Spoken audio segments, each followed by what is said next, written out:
444 के साड़ी हो दहिया हो गईले भारी।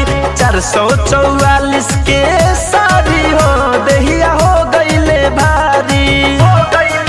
किया रे कोठा ऊपर सैया देवना मांगे ए अम्मा जी। कोठा ऊपर सैया देवना मांगे ऊपर से करे रंगदारी हो दहिया हो गईले भारी।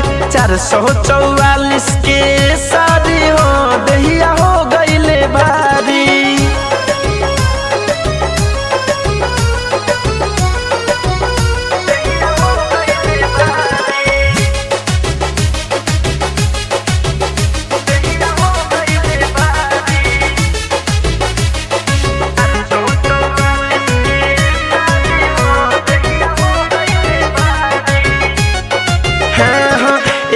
में हमर भारी जो बनावा ऊपर से 10 थान बरुए गहनावा।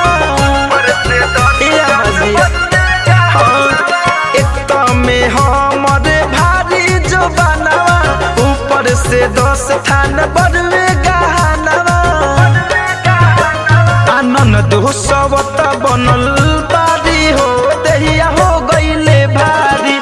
444 के साड़ी हो दहिया हो गईले भारी। 444 के साड़ी हो दहिया हो गईले भारी।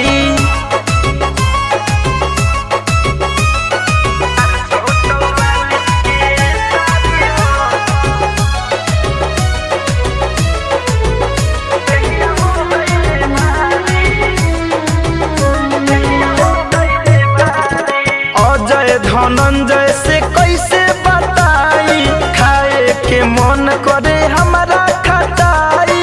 ए अम्मा जी सुनतनी हाँ अजय धनंजय से कैसे बताई खाए के मन करे हमारा खटाई।